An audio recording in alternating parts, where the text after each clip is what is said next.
Bem, irmãos, esse salmo aqui é considerado como salmos de peregrinação. Eram os salmos que o povo de Israel cantava quando eles iam peregrinando do caminho de Jerusalém para festejar as festas judaicas. Eram 3 festas que eram festejadas: a festa da Páscoa, a festa de Pentecostes e a festa dos tabernáculos. Neste salmo aqui, Davi faz confissões pessoais a Deus, mostrando como os peregrinos deveriam se apresentar diante dele. Então, nos 2 primeiros versículos, no versículo 1 e no versículo 2, Davi faz confissão de como está seu coração diante de Deus. E no versículo 3, ele dá um conselho para todo Israel. Então, nesses 2 versículos, 1 e 2, nós temos 3 ensinamentos básicos para a nossa vida de como a gente tem que estar com o coração diante de Deus. No versículo 1, ele começa dizendo o seguinte: Senhor, não é orgulhoso o meu coração, nem arrogante o meu olhar. Não ando à procura de coisas grandes, nem de coisas maravilhosas demais para mim. A primeira parte do versículo, Davi diz para o Senhor, na sua confissão pessoal. Ele diz: Senhor, não é orgulhoso o meu coração. Acho interessante, irmãos, a vida de Davi, porque assim, por mais que a gente saiba dos pecados que ele praticou durante a sua vida, a começar pelo pecado de Batseba, ele ter adulterado com ela, e ter planejado a morte de Urias, que foi o marido dela, como uma tentativa de encobrir seu pecado. Depois ele foi repreendido pelo profeta Natã. Ele chega a dizer diante do Senhor e faz uma confissão pessoal de como era realmente o seu coração. E ele diz para Deus: Senhor, não é orgulhoso o meu coração. E o interessante é que ele diz isso como uma verdade. Ele diz para Deus que de fato ele não era arrogante. Ele não tinha um coração orgulhoso, ele não tinha um coração altivo, ele não pensava demais sobre si. E o que eu acho interessante é que muitos de nós hoje em dia, se a gente for analisar nosso coração, a gente vê resquícios de soberba. Muitas vezes a gente não se submete à vontade de Deus como deveríamos fazer. Muitas vezes Deus faz uma coisa na nossa vida, a gente ora para alguma coisa, a gente pede para uma coisa do nosso jeito, não acontece do nosso jeito, a gente fica resmungando. Muitas vezes a gente tem um pensamento assim, muito altivo de nós mesmos, se achando superior aos outros. E muitas vezes durante a nossa vida a gente acha que não, mas a gente tem esses resquícios dentro de nós. E o que é mais interessante é que Davi confessa para Deus dizendo: Deus, eu não sou arrogante. Ele diz isso para Deus. E fica essa pergunta para mim quando eu estava estudando o texto: será que nós temos essa capacidade de olhar para Deus e dizer: Senhor, eu não sou arrogante, eu não sou presunçoso, eu sou humilde diante do Senhor? A Bíblia diz que os soberbos Deus rejeita, mas os humildes ele trata com intimidade. Então, muitas vezes, a soberba do ser humano é evidenciada pelo fato de ele não se submeter à vontade de Deus. Muitas vezes, pelo fato de ele se achar melhor do que alguém. Ou muitas vezes, menosprezar uma pessoa por não ser parecida consigo. Às vezes, a nossa soberba, muitas vezes, ela é demonstrada. Muitas vezes, por a gente... Isso é uma coisa que acontece com algumas pessoas, até de nossa denominação. A gente olha para as pessoas de outras igrejas diferentes da nossa, com seus erros, com seus defeitos, e a gente, muitas vezes... por ser, digamos assim, presbiteriano, uma igreja que tem 161 anos de idade, uma igreja reformada que tem uma doutrina, tem uma teologia muito boa, muitas vezes a gente olha para pessoas que não são de igrejas tão assim, firmes doutrinariamente, e a gente muitas vezes escanteia um pouco, ao invés de tratar com intimidade, de saber, poxa, se nós temos uma doutrina tão boa, Deus nos deu a graça de entender bem, nós temos que entender que Deus ainda não deu essa graça para eles e tentar ser um pouco mais humilde com eles. Então, quando Davi diz isso para o Senhor, eu olho, poxa, Deus deu uma graça para Davi, de ele conseguir chegar para o Senhor e dizer: Senhor, eu não sou arrogante, eu sou humilde diante do Senhor, eu reconheço que eu sou pecador, eu reconheço que preciso da tua graça, e ele age com essa humildade. Na parte B, do próprio versículo 1 diz assim: nem arrogante é o meu olhar. Uma pessoa de olhar arrogante é uma pessoa de olhar altivo. A arrogância do olhar, ela está ligada à soberba do coração. Quando você tem um coração soberbo e você tem um sentimento de muita superioridade, você passa a olhar para os outros de cima para baixo. Você passa a olhar para as pessoas como elas fossem inferiores a você. Então, toda pessoa que tem um coração soberbo, ela vai ter um olhar altivo, ela vai olhar para o outro de maneira inferior. Então, as duas coisas estão envolvidas. E quando eu li esse texto, eu pensava, a gente tem que tratar o nosso coração diante de Deus. Porque se nós formos humildes diante do Senhor, a gente vai ser humilde com o nosso próximo, com o nosso irmão, a gente vai olhar de igual para igual. E Davi diz isso: Senhor, meu coração não é orgulhoso, nem arrogante meu olhar. Continuando o texto, se os irmãos olharem para a parte B do versículo 1, vai dizer assim: não ando à procura de coisas grandes, nem de coisas maravilhosas demais para mim. Davi não deseja coisas grandes, riquezas, glória, reconhecimento e grandes empreendimentos. Não se deve desejar aquilo que Deus não tem para nós. Davi possivelmente aqui era rei de Israel. Davi não tinha no coração de Davi a intenção de ser rei. Deus escolheu ele para ser rei. Deus, quando chegou para Samuel, e disse para ir para a casa de Jessé e escolher um rei a quem ele ia indicar. Davi era, digamos, o que estava de trás das malhadas. De todos os filhos de Jessé, ele era o mais simples de todos. E Samuel chegou lá na casa de Jessé, chamou todos os filhos. O por último foi que Deus disse, né? Que era o pequenininho da família. É esse que eu me provi de um rei. E Deus ungiu Davi para ser rei. Ele não pediu para ser rei, ele não pensava em ser, Deus simplesmente escolheu. E Davi diz aqui, eu não de coisas grandes. O interessante de hoje em dia, e é uma grande ansiedade que eu tenho, é que a sociedade hoje, ela ensina você a buscar coisa grande. É interessante isso. Porque você entra na escola para estudar, você faz ensino médio, termina. Aí as pessoas já dizem, não, você tem que fazer escola técnica. Então vai lá, o cara vai se esforçar para fazer escola técnica para poder ter um patamar maior. O cara faz escola técnica, aí continua, não, porque você tem que fazer uma faculdade. A pessoa vai, vou fazer uma faculdade. Não é, faz bacharel, poxa, eu tenho que fazer um mestrado. A pessoa vai estudar para fazer mestrado. Termina o mestrado, a pessoa tem que fazer doutorado, vai lá, tem que fazer doutorado. Termina o doutorado, não, tem que fazer pós-doutorado. Não é errado para você querer crescer, querer se desenvolver. O grande problema é, será que esse desenvolvimento, esses grandes empreendimentos é o que Deus quer? Porque muitas vezes a gente corre atrás de coisas grandes, se esforça, batalha, luta, se estressa, se angustia, fica ansioso, preocupado e no final das contas não dá em nada. E a Bíblia diz em Eclesiastes que tudo na nossa vida é vaidade e correr atrás do vento. A parte de Deus nada faz sentido. E aí que está o grande problema. Porque nós achamos que a nossa vida ela se limita a ter as coisas aqui, a fazer grandes conquistas, mas no final das contas não é o que Deus quer. A gente se esforça, batalha, luta, acaba dando com a cara na parede, não conquista aquilo e fica reclamando, Deus, por que eu não consegui? Deus, por que eu não conquistei? E Davi, ele diz aqui, eu não ando à procura de grandes coisas. Não é errado você querer ter coisas, não é errado você querer se desenvolver. O problema é quando você quer desenvolver coisas que Deus não quer para você. E no final das contas, a pessoa bate com a cara no muro, porque muitas vezes ela coloca a sua realização, a sua satisfação nas coisas e não em Deus. E Davi diz para Deus, olha Deus, eu não ando à procura de coisas grandes. A umidade da vida é tão grande que ele tinha uma dependência de Deus tão firme que essas coisas grandes ele não tinha essa intenção. E ele diz mais, a parte D do versículo 1 diz, nem de coisas maravilhosas demais para mim. Davi não desejava aquilo que estava além do seu poder ou aquilo que não conseguia entender. Nem tampouco se colocava no lugar de Deus. Quando eu li essa última parte do versículo, ele dá a entender traz aquela ideia de uma pessoa que busca respostas onde não tem. Ele diz, eu não ando à procura de coisas maravilhosas demais para mim, coisas que estão além do meu entendimento. Eu trabalho numa empresa hoje, graças a Deus, assim, 60% dos funcionários são evangélicos. Boa parte do pessoal lá, pelo menos do setor do trabalho, da técnica, são 8 pessoas, onde dessas 8, 6 são evangélicas. O diretor do setor técnico é batista, sou presbiteriano. Tem a menina da parte de atendimento ao cliente lá, ela é batista e os outros irmãos são assembleanos. E nessa época de pandemia, a gente vê muita especulação, as pessoas falando, né? E meu supervisor técnico, ele às vezes vem com os argumentos assim, rapaz, eu acho que isso é fruto dos Illuminatis. Ou isso daí a China fabricou esse vírus no laboratório para poder mandar para o mundo, para infectar todo mundo, para fazer uma vacina, para poder dar para o mundo se curar e ganhar dinheiro com isso. Então, essas especulações as pessoas fazem. Por que está acontecendo isso? Por que Deus permitiu isso estar acontecendo? Deus está punindo a nação. O povo está pecador demais, então o povo mandou a pandemia para punir o povo. Deus está permitindo isso porque Deus quer tratar com a igreja, para poder a igreja se avivar. Então, tem muitas especulações a respeito disso, sendo que nada é conclusivo.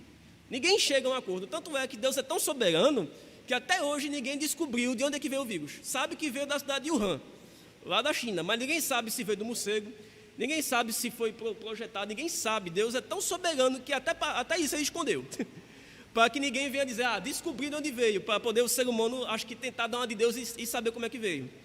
Então, as pessoas estão em busca de respostas, mas o que está na cara, ninguém consegue ver, que Deus é um Deus que faz coisas que são misteriosas, Ninguém consegue descobrir porque o que Deus faz. A Bíblia diz em Provérbios que a glória de Deus é encobrir as coisas. Muitas vezes Deus não dá resposta. Deuteronômio 29 diz que as coisas encobertas pertencem ao Senhor e as pessoas estão procurando uma resposta, ao invés de entender que Deus é soberano, faz o que Ele quer, e o que nós temos que fazer é se submeter à vontade dEle. E Davi diz aqui, nem de coisas maravilhosas demais para mim. Ele não estava preocupado em entender como as coisas acontecem ou deixar de acontecer. Salomão diz em Eclesiastes que como a gente não sabe como é que os ossos da criança se formam do ventre materno, a gente não sabe das obras de Deus que fez todas as coisas. Então, assim, não serve para nós, não nos ajuda tentar descobrir o que não se descobre. Tentar perder a cabeça tentando descobrir o que a nossa mente não consegue descobrir. E isso gera muita ansiedade, porque a gente somos pessoas, muitas vezes, que a gente pauta a nossa vida em respostas prontas. A gente vive tranquilo se a gente tiver a resposta certa para aquele problema. E muitas vezes Deus não vai dar resposta de muita coisa. Deus não vai esclarecer muita coisa. A gente vai morrer, partir para a eternidade e não vai entender muita coisa. E a gente fica nesse vício de tentar entender. E não vai conseguir. E Davi disse, eu não nem ando à procura de grandes coisas, mas também não ando à procura de coisas maravilhosas. Mas ele toma uma atitude no versículo 2, que é justamente aquilo que parece que muitos de nós não faz até hoje. O versículo 2 diz assim, pelo contrário, fiz calar e sossegar a minha alma, como a criança desmamada se aquieta nos braços de sua mãe, assim a minha alma dentro de mim. O que Davi fez foi quase que caindo. O que Davi fez foi o sentido inverso. Ele calou a sua alma. Não foi Deus que calou a alma dele, ele mesmo sossegou. Pelo contrário, aqui no texto pode ser traduzido por seguramente, como uma espécie de juramento. Seria mais ou menos o seguinte: eu tenho certeza que meu coração não está cheio de soberba, mas de contentamento diante de Deus. Davi, ele não tinha o coração orgulhoso, primeiro ponto. Ele não tinha um olhar arrogante, é uma pessoa altamente humilde. Ele não procurava coisas grandes, nem coisas maravilhosas. Tudo isso ele não fazia, porém ele tomou uma atitude inversa, ele sossegou seu coração, e na parte B do versículo ele dá uma metáfora, uma comparação para entender melhor. Ele diz, como a criança desmamada se aquieta nos braços de sua mãe, assim a minha alma dentro de mim. Acho que os irmãos sabem, quem é pai aqui, quem é mãe sabe. Eu tenho duas filhas, Arielle e Ana Raquel. A Arielle é mais nova, a Ana é mais velha. E eu brincava com Carla, porque a Arielle é a filha que mais parece com Carla até para comer. Porque a Arielle come muito. E quando a Arielle era nova, quando ela perreava para comer, ficava naquele choro, naquela agonia para poder comer, com aquela fome. E quando a Arielle pegava o seio de Carla para mamar, apertava com tanta força que Carla virava os olhos, de tanta dor que sentia.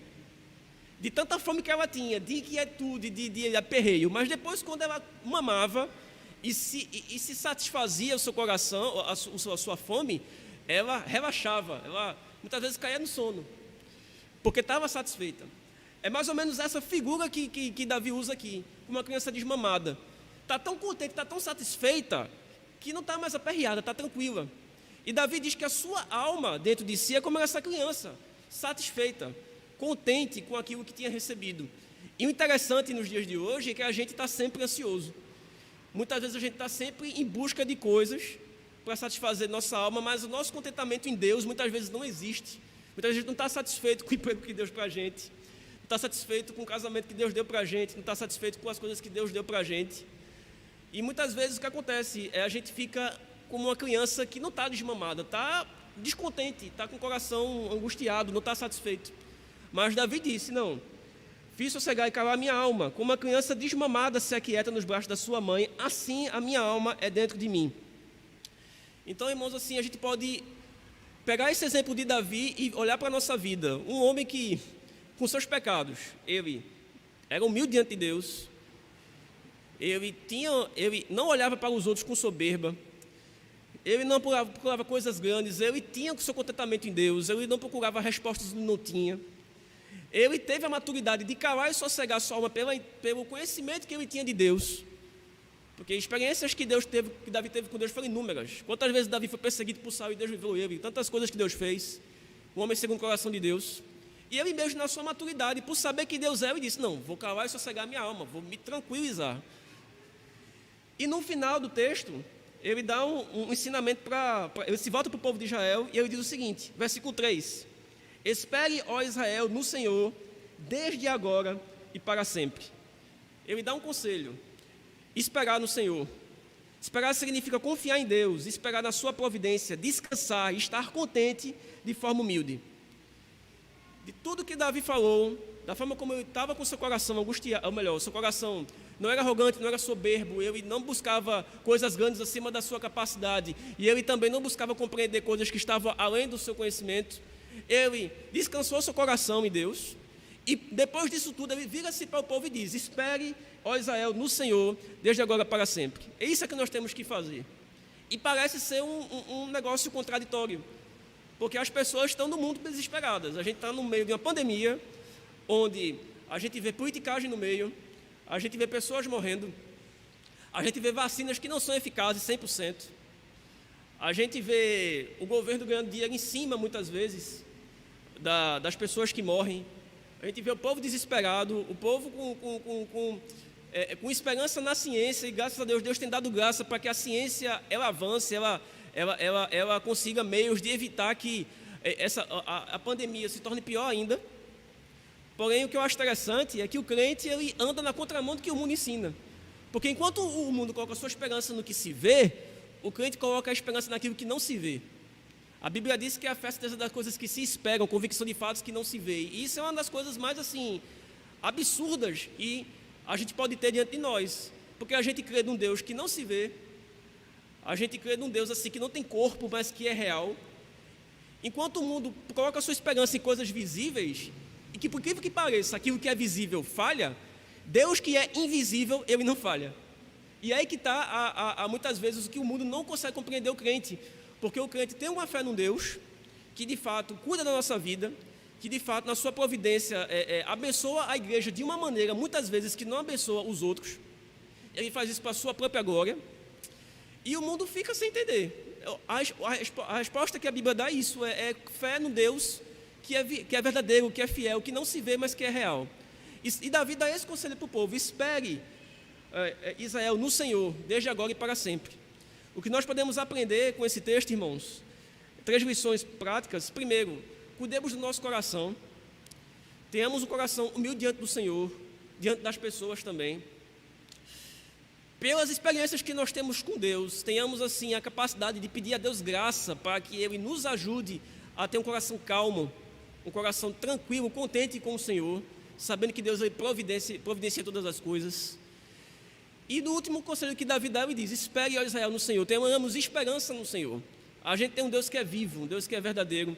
Muitas vezes a gente vive nos nossos dias como cristãos ateus, né? Deus ele existe, mas parece que Deus ele não age. Deus ele existe, mas parece que ele não faz nada. E muitas vezes a gente é contaminado por esse excesso de racionalismo, de uma mentalidade muito racional, de querer ter as coisas de maneira racional, e muitas vezes a gente se esquece que Deus também é um Deus de coisas sobrenaturais. Deus faz coisas além do natural, Deus surpreende pessoas, Deus faz coisas que estão além do nosso alcance, e muitas vezes a gente, por ter uma visão muito fechada, às vezes, a gente esquece que Deus faz coisas grandes, coisas maravilhosas. Lembrei de um texto aqui, que eu estava até lendo esses dias em casa, que está lá no livro de Josué. Deixa eu só achar aqui, acho que é Josué, capítulo 5. Quando eles passam pelo Jordão. Josué, no capítulo 4, na verdade, versículo 23 e 24, diz assim: quando o povo estava pela liderança de Josué, atravessando o rio Jordão: porque o Senhor, o seu Deus, fez secar as águas do Jordão diante de vocês, até que vocês tivessem passado, como o Senhor, o seu Deus, fez com o mar vermelho, que ele secou diante de nós, até que tivéssemos passado. Versículo 24: para que todos os povos da terra saibam que a mão do Senhor é forte, a fim de que vocês temam o Senhor, seu Deus, todos os dias. Aqui está uma explicação do motivo pelo qual Deus fez o povo passar pelo rio Jordão, para mostrar para o povo e para os outros povos pagãos que Deus era um Deus de mão forte, a fim de que vocês temam o Senhor, teu Deus, todos os dias. Então, o motivo, muitas vezes, pelo qual Deus age no nosso meio, nos mostrando o seu poder, é para que a gente saiba que Ele é Deus, que Ele possui uma mão forte, e para mostrar também para os de fora que não creem nele, que de fato Ele é o único Deus que existe. para que nós temamos ao Senhor, sejamos obedientes a Ele, para que os outros vejam que de fato só existe um único Deus, que é digno de ser adorado. Então que venhamos a colocar no nosso coração isso, meus irmãos. Somente pela graça de Deus podemos ter um coração humilde, contente e que espera no Senhor. Amém? Deus abençoe.